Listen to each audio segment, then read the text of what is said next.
Hello, my name is Marcus Bronzy. Hello. Why do we even do this? You always. Hello. I'm Sean. I'm here. Yeah, see? Hello, see? Hey. Hello, I'm Marcus Bronzy. All right, go. Hello, I'm Marcus Bronzy, see? Just reminds me of Chappelle when he's talking to the police officer. Yeah, see? Yeah. Anyway. I'm sorry. Should we leave that one in? That was a good one. Yeah, all right. I'm Marcus. He's Sean. And this is This is Punishment. Punishment. It's the episode of How to Kill an Hour where you send in your jokes and we read them out. Sometimes they're good. Ha ha ha. Sometimes they're bad. And that's when we call them punishment. Simple, innit, Sean? And sometimes they're terrible and they don't see the light of day. Just saying. Yes. So without further ado, let's kick off with Punishment. Okay. 3 drunk men are walking back home on a Thursday night. They get lost on their way and mistakenly take a wrong route. They enter a narrow alley and walk through it just to find themselves standing in front of a big wall blocking their way. What do we do now? The first guy asks. I don't know, the second guy replied. Why don't we just push the wall down the alley till we find an exit, the third suggests.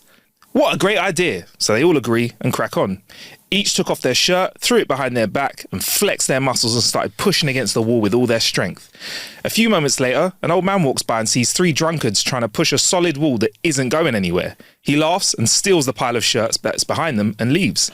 After a long while of pushing, exhausted, one of the men stops, takes a look behind his back, immediately notices that the pile of shirts are nowhere to be seen. He quickly turns around to his buddies and says, "Hold on, boys, hold on. We've gone too far." It's also that thing where you're like, right, if I take my top off, I'll get at least 10% extra. Oh, you know it, bro, innit?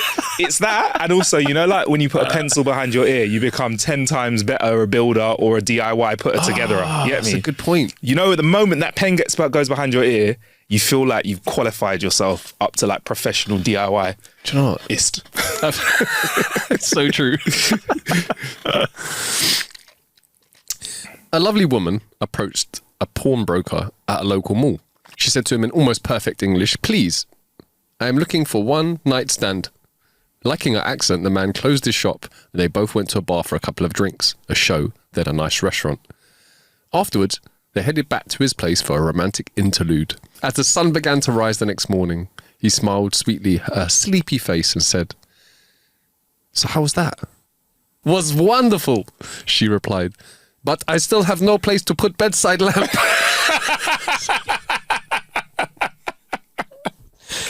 She's like, flipping out, service in this country is amazing. Just move into some weird Soviet accent near the end of the joke. I'm keeping it. One sheet. Wonderful lamp. Wonderful lamp. This one's from Cycle Penguin. Top name. Fantastic. You know, names like that though, sometimes I've got to look at them and be like, are you trying to get me? Is this a Dan Gleebles? Are you trying to get me? I've been done by that. On national radio, I got done by it. I'll be like, Dan, hope you guys are hanging out. And Dan Gleebles is hanging out. That's what I got done with. That's a great Dan one. Gleebles hanging out with his pals.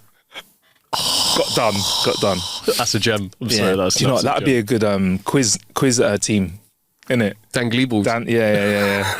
Hanging out with Dan Gleebles. Hanging out with Dan Gleebles.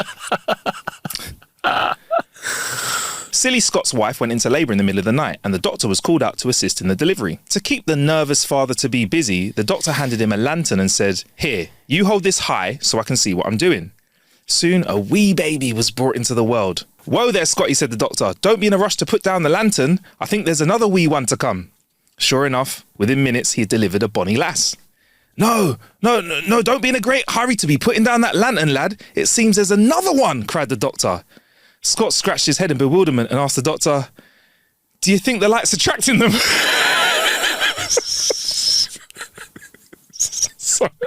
It's so dumb. And I know I should have done it in a Scottish accent, but I didn't want to disrespect.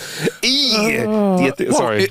Is his name Scott or is he a Scott? Him being Scotty and the we and I. The we and I. The we and I. We and I. This is also from... Wait, hold on. Is it cycle penguin? Oh, I don't know. Or city penguin? I don't know. I don't. Is it city or cycle? Let us know. Cycle city, city cycle penguin. Or maybe there's a double. It's city cycle penguin. This is also from city/cycle penguin. Thank you. Even though we're butchering your name, sorry. A husband and wife. Sorry, the disrespect. sorry. A husband and wife decided they needed to use a code to indicate that they have wanted to have sex without letting their children in on it. They decided on the word typewriter. One day, the husband told his 5-year-old daughter, "Go tell your mummy that daddy needs to type a letter." The child told her mum what her dad said, and her mother responded, "Tell your daddy that he can't type a letter right now because there's a red ribbon in the typewriter." The child went back to tell her father what mummy had said. A few days later, the mum told the daughter, "Tell daddy that you can type that letter now." The child told her father and came back almost right away. Daddy said, "Never mind with the typewriter, he already wrote the letter by hand."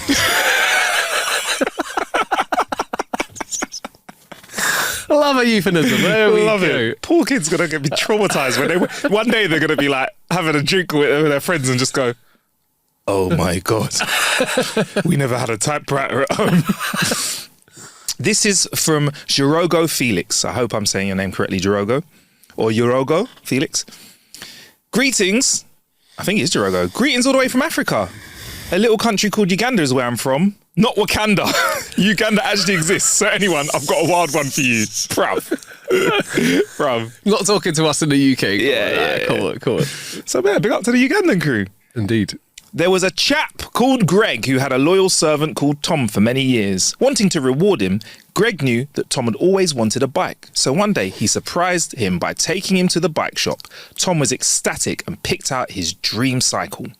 When it was time to go home, Greg offered to load the bike into his car, but Tom wanted to try it right away. So they came up with a plan. They'd tie the bike behind the car and Tom would be able to ride it whilst being towed. They agreed that if Greg drove too fast, Tom would ring his bell as a warning to slow down.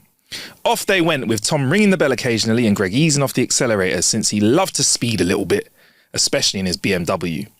Soon, a Mercedes sped past them. Fueled by ego, Greg decided to race. Over the hills, around bends, through valleys, the BMW and Mercedes duked it out in a wild chase. Suddenly, they passed a traffic cop holding a speed gun. The cop, utterly gobsmacked, called his captain. "Captain, you won't believe this. A Benz tore past at 195 kilometres an hour." "Right?" "Then a BMW blasted by at 201 kilometres an hour." "Sounds like just another busy day on the roads. Book 'em and give 'em tickets." No, you're not listening to me. Right behind the BMW, there was some muppet on a bloody bicycle ringing his bell trying to get the two cars to move aside. It's very silly, but I don't know. I liked it.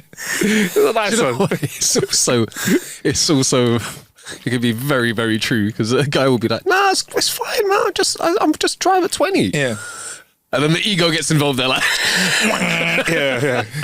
Oh, man. suddenly forget about your pal. Yeah. Tom. Big up, Your Tom. pal Tom. Oh, I'm glad you've got this one, Sean, because of this, the first two words of it. I think you told these jokes the best. God. A stoner finds a dirty old lantern and gives it a rub when suddenly a genie appears out of the lantern. The stoner is surprised when the genie thanks him for releasing him and says, "I can grant you 3 wishes. What's your first wish?" The stoner says, "I wish me and you could smoke a nice fat joint." And like magic, a beautiful joint appears and they both smoke it. After they finish, the genie asks, "Okay, what about wish number 2? To which the stoner says, "How about we smoke another joint?" And like before, another doobie magically appears and they both enjoy it. The genie then asks, "Well, what do you want for your 3rd and final wish?" And the stoner says, "Let's have another joint together," which they do, and they enjoy smoking in the sun. At the end of the last joint, the genie disappears back into the lantern, leaving the stoner alone. 5 minutes later, the genie reappears out of the lantern and says to the stoner, "I can grant you 3 more wishes. What is your first wish?"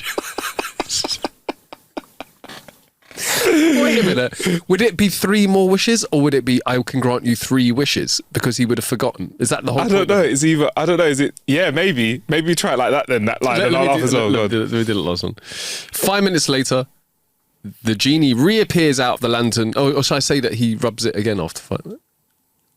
I don't know. All right. That's Yeah, I don't know. 5 minutes later, he rubs the.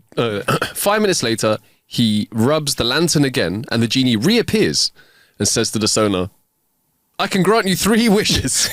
What is your first wish? I love the fact of a stone genie just being like, man, I'm stoned to the bone. I can't.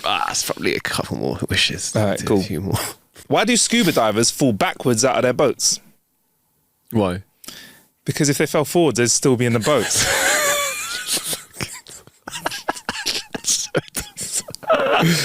It's also very true. Like, I feel like I should have got that. All right. This is from Marilee Jordan. Thank you, Marilee. A new sperm bank was built across from an elderly man. He had no children, so he thought he would donate and leave his mark on the world. The receptionist gave him a jar, directed him to a room.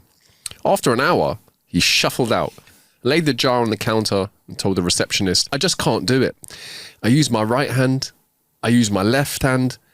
I even banged it on the toilet seat. I still just couldn't get that lid off the jar. You filthy way, listen. Get your brain out of the gutter. Yeah. Come on. This is from Batch Gaming. I wasn't particularly close to my dad before he died, which was lucky because he stepped on a landmine. I did see that one coming. His dad didn't. Oh dear, oh dear. My wife gave me a hand job the other day using Vaseline. I came 3 times trying to wash that shit off.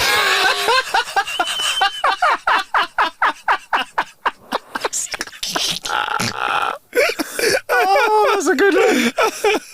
It's a quality one. Oh, man. Oh, man. The grocery store asked me, paper or plastic? I told him, I don't care, and told him to choose for me. He said he couldn't do that. Baggers can't be choosers. Oh, God. Oh, I don't know what's worse, the joke or the fact that I kind of like it. That's the worst thing. You're like, oh. I recently joined a nudist colony. The first few days were the hardest.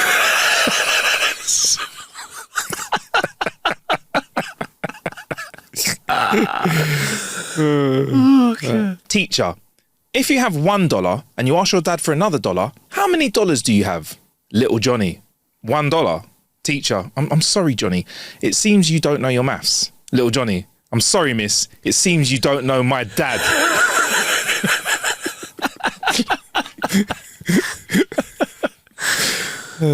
I started dating this beautiful comedian. They made me laugh so much. Even when I went down on them, they tasted funny. Oh my Lord. That took a different turn to what I was expecting, I'm not going to lie. Yeah, man, it was a spicy of sorts. It was spicy. Well, there you go, guys. That was another episode of Punishment.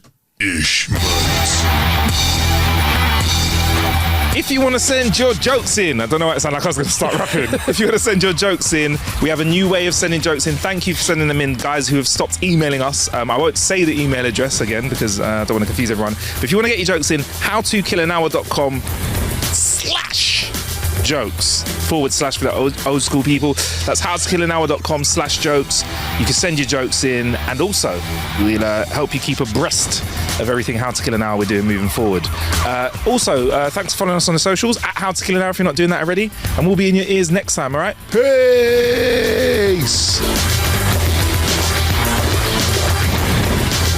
I'm never gonna get sick of this song. I know you're not. Like, you had to just tell me that. Punishment.